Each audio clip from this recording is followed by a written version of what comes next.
Salut tout le monde et bienvenue sur Impression Sportive, votre nouveau rendez-vous hebdomadaire consacré entièrement au sport. J'espère que vous êtes en forme olympique et que vous êtes prêts à en découdre avec cette mythique Streife de Kitzbühel.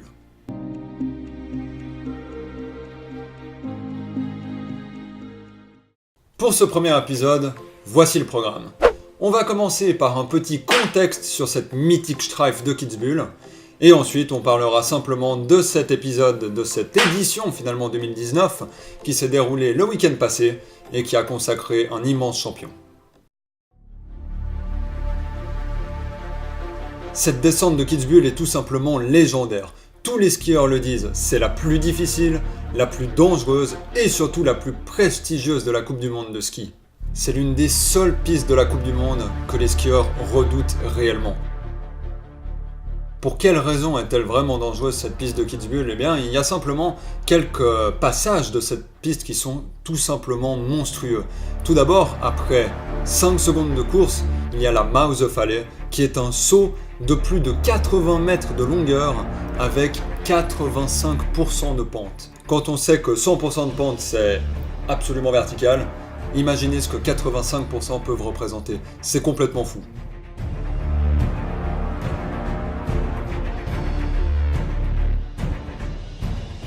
Cette piste de la Streife est vraiment dangereuse en tout point. Il y a d'abord cette Mausefalle dont je viens de vous parler, mais ensuite ce n'est pas terminé.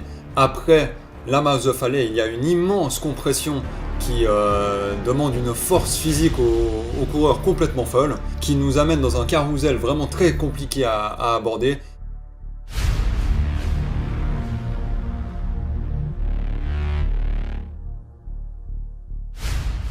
Ensuite, il y a un immense virage en Dever qui nous permet d'arriver enfin à une partie un petit peu plus tranquille où on peut faire un schuss d'une vingtaine de secondes à peu près, une position de recherche de vitesse en permanence où on peut un petit peu se reposer. Mais vraiment, les 30 premières secondes de cette piste de la Streife sont complètement folles. Après ces 20-30 secondes de repos, on arrive à nouveau dans une partie beaucoup plus compliquée, beaucoup plus pentue où il faut vraiment être très attentif, bien garder la position de recherche de vitesse.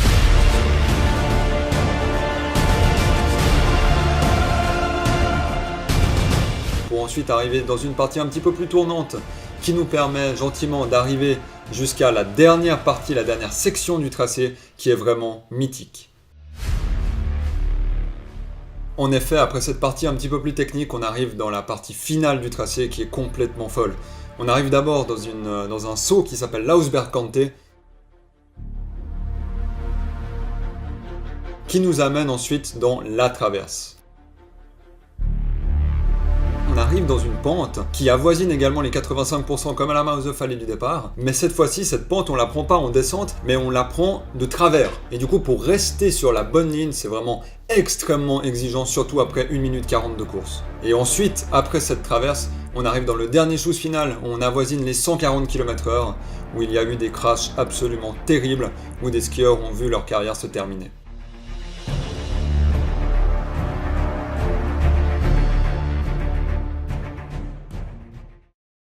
Maintenant que vous en savez un petit peu plus sur cette mythique descente de la Streife, il est temps de passer à l'édition 2019 qui vient de se dérouler le week-end dernier. Pour cette édition 2019, il y avait à peu près 3-4 favoris qui pouvaient vraiment prétendre à la victoire. Il y avait notamment les Autrichiens, à savoir Vincent Kriechmayr et Matthias Mayer. Il y avait également évidemment le Suisse Beat Feuz, leader du général de la Coupe du Monde de descente, ainsi que l'Italien Dominique Paris, déjà 2 fois vainqueur de cette mythique descente. Et de ces 4 favoris, c'est le Suisse Beat Feuz qui s'était lancé en premier. Et autant dire que le Suisse a réalisé une course absolument incroyable. Sa course a été absolument parfaite du début à la fin. Il n'y a eu absolument aucune erreur dans le ski de Beat Feuz, qui a donc pris une avance considérable sur le deuxième au moment de passer la ligne d'arrivée.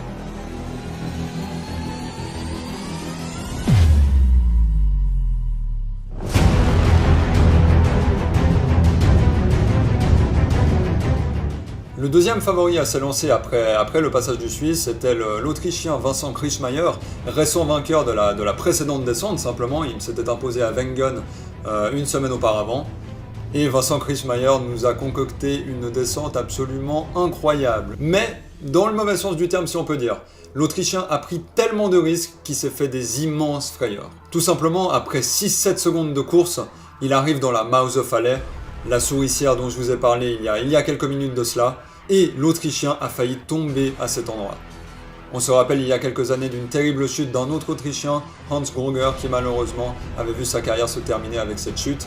Heureusement pour l'Autrichien, il n'en a pas été de même, il a pu continuer sa course, mais après le premier intermédiaire, il avait déjà 70 centièmes de retard, autant dire que sa course était déjà perdue.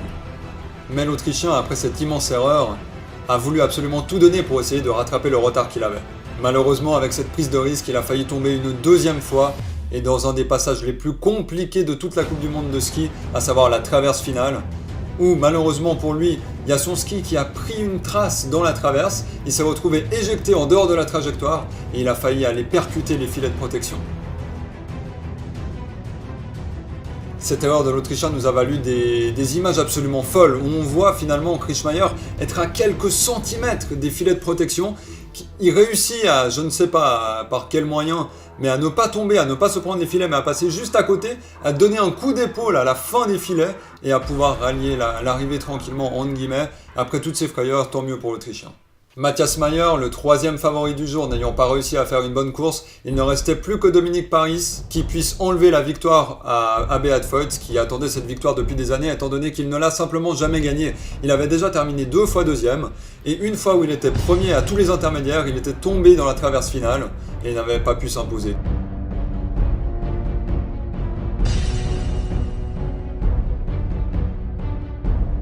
Donc Beat Feuz attendait vraiment cette victoire, mais malheureusement pour lui, il y a un bulldog qui est arrivé, l'Italien Dominique Paris, déjà 2 fois vainqueur de cette descente, qui s'est imposé une 3e fois, après une descente absolument parfaite. Dans son style très puissant, l'Italien est parvenu à franchir la ligne avec 2 dixièmes d'avance sur le Bernois. On a vraiment vu une course extrêmement serrée, où on voyait l'Italien qui était toujours à quelques centièmes du Bernois, ou quelques centièmes devant lui, et au final les centièmes sont tournés du côté de l'Italien pour au final s'imposer avec 2 dixièmes d'avance donc sur le Suisse Beat Feuz.